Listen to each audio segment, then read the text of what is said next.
আধুনিক বাংলার কিছু রন্ধন ও রন্ধন প্রণালী পর্তুগিজ ঔপনিবেশিকদের সাথে ওতপ্রোতভাবে জড়িয়ে আছে।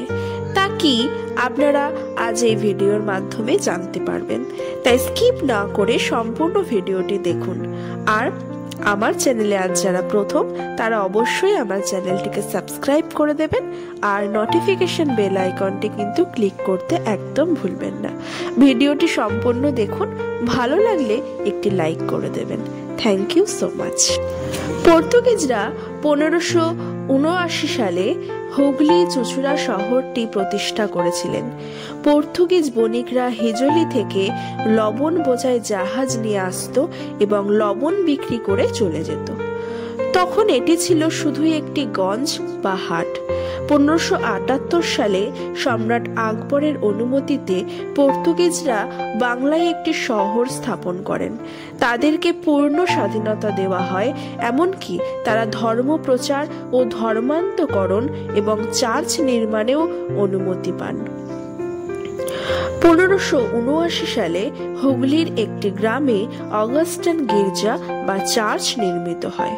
পরবর্তীকালে এই এলাকাটি ব্যান্ডেল নামে পরিচিত হয়। এছাড়াও তাদেরই নির্মিত ইমামবাড়া এক ঐতিহাসিক নিদর্শন বহন করে চলেছে। পর্তুগিজরা বহু নতুন জিনিস আমদানি করে এনেছিলেন, যেমন চীনের রেশমি কাপড়, মলাক্কার মশলা, সিংহলের চীনাবাদাম ইত্যাদি ইত্যাদি। এছাড়াও বিশ্বের বিভিন্ন স্থান থেকে বাংলায় অনেক নতুন নতুন শস্যেরও আমদানি করেছিলেন। তার ফলে কৃষিকাজের এক প্রভূত গতি এসেছিল।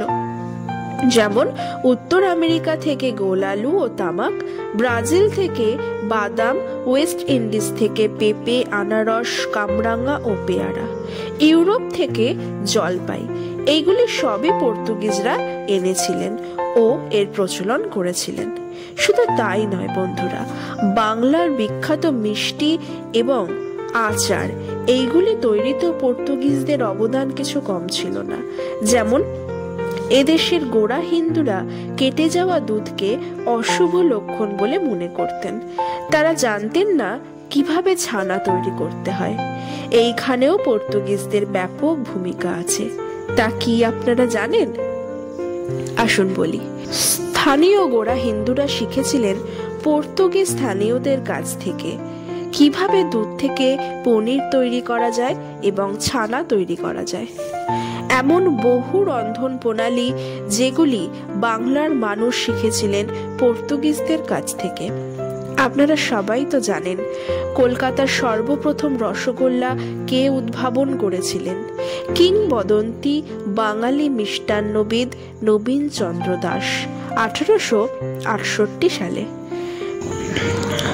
পনির তৈরির কৌশলগুলি তিনি শিখেছিলেন ব্যান্ডেলের পর্তুগিজ পনির প্রস্তুতকারকদের কাছ থেকে এবং বহু প্রচেষ্টার পর নবীনচন্দ্র আধুনিক রসগোল্লা উদ্ভাবন করতে সক্ষম হয়েছিলেন এবং তিনি যুগ যুগ ধরে বাংলার নয় তথা বিশ্বব্যাপীর কাছে রসগোল্লা তৈরিতে অবিসংবাদিত চ্যাম্পিয়ন হয়ে আছেন।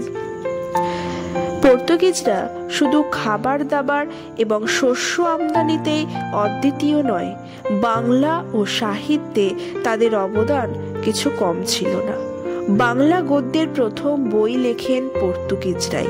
বাংলা ভাষার প্রথম ব্যাকরণ ও অভিধানও তাদেরই রচনা।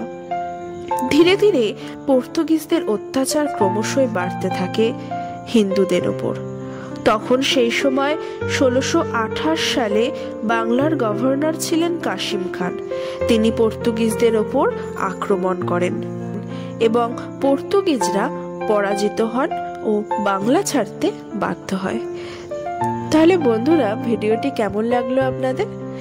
পনির কিভাবে তৈরি করা হয় আজকে সেটা আমরা জানলাম।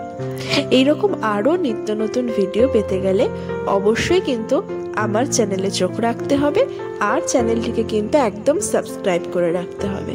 আপনারা সকলে ভালো থাকুন। নমস্কার।